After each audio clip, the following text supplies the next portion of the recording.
All right, we're back on this one with the stuck open front expansion valve. I want to do a little experiment, and it involves something to hit with.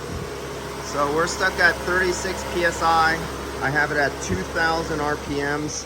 And before, when I did the video prior to this, I had it on fresh air mode and it was 113 degrees air coming into the dash. I now have it in recycle mode.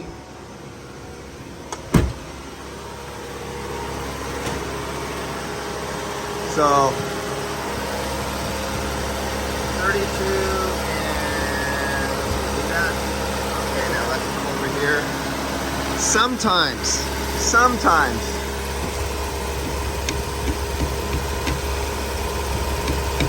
I have done this in the past on good old-fashioned expansion valves, and all of a sudden it starts working. No such luck on this one. But sometimes a tap on the expansion valve and all of a sudden the expansion valve starts working. But in this case, nothing happened. I just wanted to try it and let you guys know that if you have access to an expansion valve and it's stuck open or stuck closed, give it a few taps and sometimes you get lucky. And but not in this case.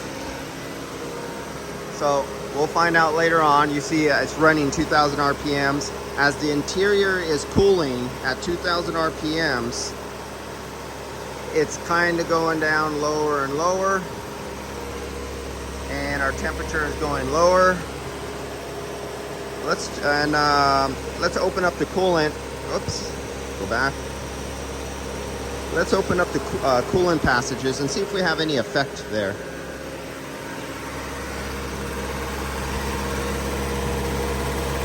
That's hot as hell.